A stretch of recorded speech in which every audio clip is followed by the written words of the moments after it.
20th century and the Irish literary revival, because as you will know from previous weeks, we've had 400 years of the ancient culture, Gaelic culture of oral storytelling, all but being destroyed, except that is in very remote rural areas. In fact, it came to be thought that the only form that of this old Gaelic culture to be found was on the islands, particularly Irish-speaking islands. And in the 20th century, there was a sort of let's go off to the Blaskets and let's go off to Arran, the Aran Islands, and because elsewhere it had been completely destroyed. And I think we saw why, because when you've got the chosen people encountering another peoples that they feel that their literature is of no value at all,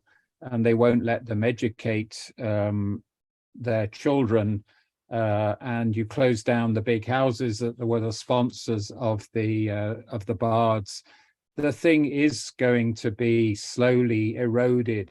So there was absolutely anything but any official support, and it was only in the most remote areas that anything was to be found. And there were examples.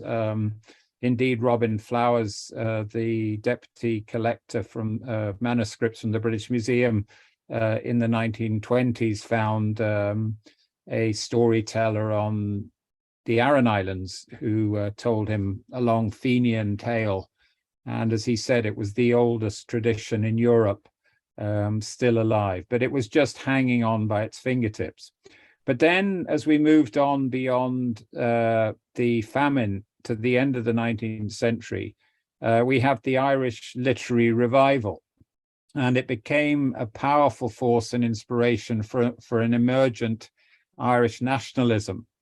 And the myths and legends became a real area of focus for those who shared the agenda of separation and independence.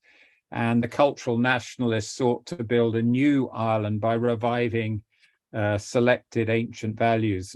And a Gaelic League was set up, and in 1898 it had 58 branches, but by 10 years later there were 600 branches and a membership of 100,000.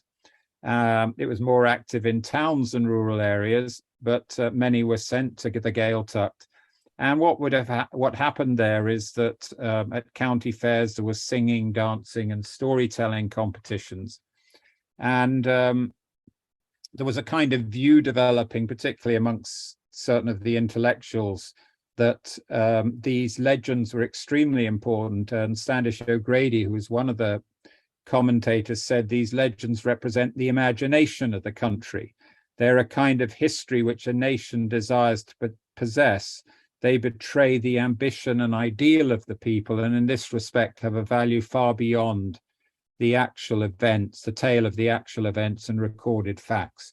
So Irish nationalism was effectively cultivating a tradition of the golden legend of heroes and martyrs and ancient symbols, and really a narrative of an ongoing search for eternal principles. So Yeats would have been one of the figures. I remember, Robert, that when you first came on the Bard, you and Sally had been at a Yeats summer school, I think, either the year before or before the Bard. But Yeats would have been one who saw a combination of ancient mythology and the oral traditions as being extremely important in this Renaissance, essentially. And Yeats proposed in a letter to United Ireland, can we not keep the continuity of the nation's life by translating and retelling all that is best of ancient literature? And what was produced were many translations of the ancient Irish literature, which were had been recovered by scholars throughout the century. And it was absolutely a source of inspiration for the Gaelic League and the revival that was going on at the time. And for Yeats, it was actually the image of the rural storyteller was really important. And he said, if Douglas Hyde and his league sought the peasant, we sought the peasant's imagination. And I think in there's an extremely important idea that's about really speaking to the imagination of a people. You know, you can talk to someone and find out the facts of their life, but it's another thing to find out what they're imagining. And this literature was very much speaking to the imagination of a people. Now, one of the really important figures was Lady Augusta Gregory, and she, like Yeats, was a collector of folklore and a transcriber, but she also did a very important literary work, which was her first book published in 1902, which was Cuchulainn of Muirthemne. And she had pulled together the Ulster cycle from material she'd found from 19th century scholars. And her folklore research also found that the stories of the Ulster cycle were no longer part of the repertoire of the people. And I think this is really interesting. The people in their oral traditions were not telling the Cuchulainn story. And what's interesting is that the Cuchulainn story went from being not part of the repertoire to being arguably the most central part of the mythic repertoire in the 20th century. And I think that's partly a book like hers, but also the importance really of the archetype of the warrior in terms of the independence task and this whole idea of the blood sacrifice. And one of the people that also was part of that and part of the Cuchulainn resurrection tradition was someone who's very close to the heart of the bard, and it's Porrig Pearse, who founded St Enda's School in Rathfarnham. And it was here in 1995 that we ran our first bard school. And some of you have been at sessions in it's a stunning place with stunning grounds. And St Enda's was a school set up by Porrig Pearse. And he absolutely believed that storytelling was a critical part of the education of young Irish people. And on the walls of the museum, you'll actually see pictures of reenactments of the students doing Finn and Cuchulainn and dressing up. And he saw these myths as a way to understand the mind of a people. Now, for him, the Cuchulainn, or for Pearse, the hero was the active defender of the native tradition. And it was this that he sought to fight for. And growing up is a story of him having heard a grey-haired Shanachie, one of his mother's people. So he'd actually heard the oral tradition, and he was to join the Gaelic League and explore the Gaeltacht. But in terms of Irish history, it was his living out of the blood sacrifice of the Cuchulainn figure that was to be so significant. And when you're in the museum, they show you some teacups, and what you learn is that these were the teacups that Porrig and his brother were to drink a tea with their mother before cycling down to the GPO in April 1916 to take on the might of the British Empire. And within a short period of time, they were dead. And if the Irish people had been ambivalent about their agenda, they no longer were, because of the cruelty and ruthlessness of the British in relation to the rebels.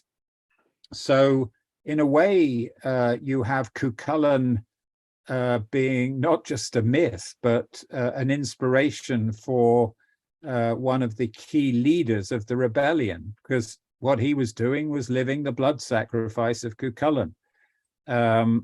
And it was the way the rising was crushed, as we've already said, that turned the plight of public opinion.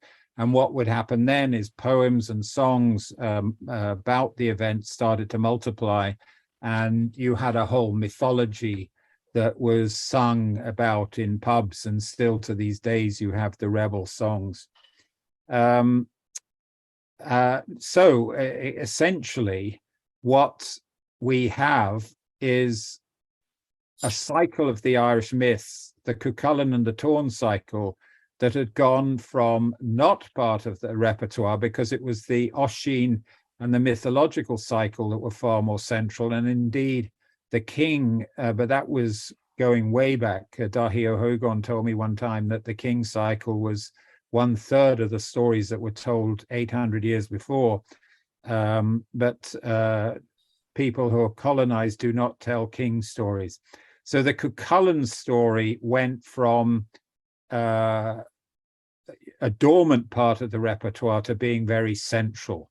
And Lady Augusta Gregory and Porrig Pierce would have played a central role in that. But the point was, it also caught the imagination and became a mythical description of actual historical events. And then in the 20th century, Thomas Kinsella, Kieran Castle, and Liam McEuston also did translations. And as we know, the figure of Cuchulainn was picked up by both Protestants and Catholics in the north of Ireland. And there are murals on both the Protestant and the Catholic estates painted to Cuchulainn. And in Bard, we did a global myth study a couple of years ago, asking people what myths they knew, and certainly the best known was the Cuchulainn story. So this mythology of the Tórn and Cuchulainn that had gone missing from the repertoire went to becoming the best known of what was still a largely marginalized body of literature in the 20th century. So from that point of view, we thought it was entirely appropriate to go back and ask Qiaobang to take us through this myth that arguably, as we have said, is the central myth of the Irish psyche and the Irish imagination in the 20th century. I sometimes think that it's the absolute love of things like GAA and rugby. The Cuchulainn figure is the person who puts his neck on the line, like the story of Cúroy and the beheading test. They are the person who puts their reputation and life often on the line, and that is what was celebrated. But as we know from all the work we've done over the years on the Cuchulainn story, once you let the battle spasm inspired Riastrad warrior out of the nest, or whatever you call it, it's very hard to put him back again. And I think we, after the British had gone, you then had the horrible Civil War, which was arguably inspired by some of the same energy. And you could argue that Irish politics has been nothing else since, but a sort of more civilized civil war.